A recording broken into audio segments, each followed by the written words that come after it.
ശരിക്കും ഇത് വായിച്ചു വരുമ്പോൾ എല്ലാവരുടെയും ജീവിതത്തിൽ ഒരു സ്പർശനം തീർച്ചയായിട്ടും ഉണ്ടാവും.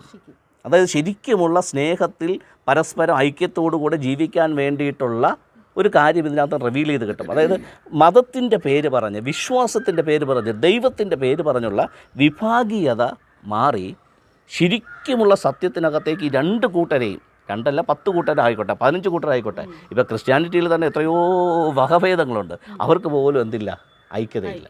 സോ ഐക്യത ഉണ്ടാകണമെന്നുണ്ടെങ്കിൽ സത്യം വെളിയിൽ വരണം. സത്യം അറിയാത്തത് കൊണ്ടാണ് വിഭാഗീയത നിൽക്കുന്നത്. അപ്പോൾ ക്രിസ്ത്യാനിറ്റികൾ തമ്മിൽ, അല്ലെങ്കിൽ ക്രിസ്ത്യാനിറ്റിക്കകത്തുള്ള വിഭാഗീയതകളെല്ലാം മാറി ഒന്നായി മാറും, മതത്തിൻ്റെ വിഭാഗീയതകൾ മാറി ഒന്നായി മാറും. സോ ഇതെല്ലാമാണ് ഈ പുസ്തകത്തിലൂടെ ഞാൻ ആഗ്രഹിക്കുന്നത്. ഓക്കെ, അപ്പം അച്ഛൻ ഈ ഐക്യതയുടെ കാര്യം പറഞ്ഞപ്പോൾ ഇതിൻ്റെ കൂടെ ഞാനൊരു കാര്യം കൂടെ ചോദിച്ചോട്ടെ.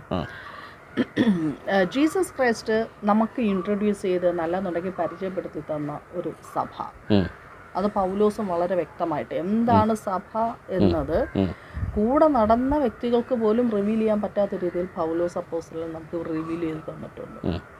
എന്നാൽ ഇന്ന് നിലനിൽക്കുന്ന സഭ വന്നിട്ട് ഇതിന് നേരെ ഓപ്പോസിറ്റാണ്. കുറേ നിയമാവലികൾ ഉണ്ടാക്കി വെച്ച് സെൽഫ് ഡെവലപ്മെൻറ്റിന്, സെൽഫ് സെക്യൂരിറ്റിക്ക് വേണ്ടിയിട്ട് കുറേ കാര്യങ്ങൾ ഉണ്ടാക്കി വെച്ചിട്ട് നിലനിൽക്കുന്നതാണ് സഭ. അപ്പോൾ ഈ സഭയ്ക്ക് ഒരടിയാവത്തില്ലേ ഗോസ്പൽ ഓഫ് മനോജ്? തീർച്ചയായിട്ടും അടിയാകണമല്ലോ. ഇപ്പോൾ ഞാനൊരു ഉദാഹരണം പറയാം. ഇപ്പോൾ ലോകസഭ എന്ന് കേട്ടിട്ടുണ്ടോ? ജനങ്ങളാൽ തിരഞ്ഞെടുക്കപ്പെടുന്ന പ്രതിനിധികൾ, ജനപ്രതിനിധികളെല്ലാം ഒരുമിച്ചൊരു സ്ഥലത്തിരുന്ന്, അത് ഭരണം നടത്തുന്ന വ്യക്തികളും അപ്പുറത്തുള്ള ഭരണം നടത്താതെ അവിടെ നിന്ന് ജയിച്ചു വന്ന വ്യക്തികളും, ജനങ്ങൾ തിരഞ്ഞെടുത്ത എല്ലാ വ്യക്തികളും, ഭരണം നടത്തുന്ന വ്യക്തികളാണോ ഇല്ലയോ എന്നുള്ളതല്ല ഇതില്ല, ജനങ്ങൾ തിരഞ്ഞെടുത്ത ജയിച്ചു വന്നിരിക്കുന്ന എല്ലാ വ്യക്തികളെല്ലാം കൂടി ചേർന്നിരുന്ന് ജനങ്ങളുടെ നന്മയ്ക്ക് വേണ്ടി, സംസ്ഥാനത്തിൻ്റെ പുരോഗമനത്തിന് വേണ്ടിയിട്ടുള്ള കാര്യങ്ങളൊക്കെ ചർച്ച ചെയ്യുകയും തീരുമാനമെടുക്കുകയും ചെയ്യുന്ന ഒരു സ്ഥലമാണ് സഭ. ഏത് സഭ? ലോകസഭ. ഈ ലോകസഭയ്ക്കകത്ത് ഒരു 10 സ്പ്ലിറ്റ് ഉണ്ടായി. ആ ലോകസഭ 1, ലോകസഭ 2, ലോകസഭ 3 എന്ന് പറഞ്ഞൊരു 10 ലോകസഭ ഉണ്ടായിക്കഴിഞ്ഞാൽ പുരോഗമനം നടക്കുമോ? അപ്പോൾ ലോകസഭ എന്ന് പറയുന്നത് ഒരു ബോഡി ആയിരിക്കണം. ഒരു സ്ഥലത്ത് കൂടുന്നതാണ് ലോകസഭ എന്ന് പറയുന്നത്. അത് പല സ്ഥലത്ത് കൂടാൻ പറ്റില്ല, പല പേരിൽ കൂടാൻ പറ്റത്തില്ല.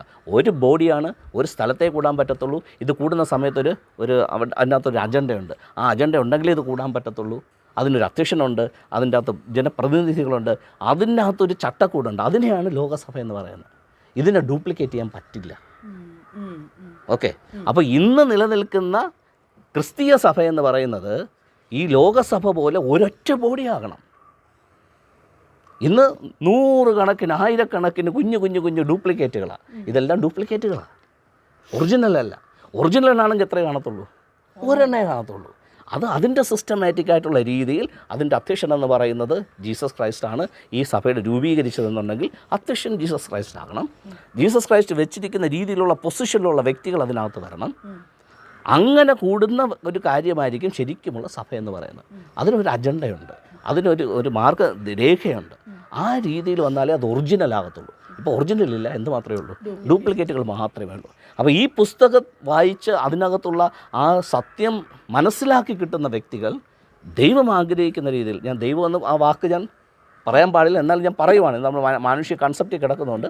അപ്പോൾ ആ പ്രപഞ്ച സൃഷ്ടാവ് ആഗ്രഹിക്കുന്ന രീതിയിലുള്ള ഒരു ബോഡി, ഇപ്പോൾ ശ്രീനാരായണ ഗുരു പറഞ്ഞതുപോലെ ഒരു ജാതി, ഒരു മതം, ഒരു ദൈവം എന്ന് പറയുന്ന രീതിയിലുള്ള ഒരു ഒറിജിനാലിറ്റി രൂപപ്പെടാൻ വേണ്ടിയിട്ടാണ് ഞാൻ ആഗ്രഹിക്കുന്നത്. അതാണ് അദ്ദേഹം ആഗ്രഹിക്കുന്നത്.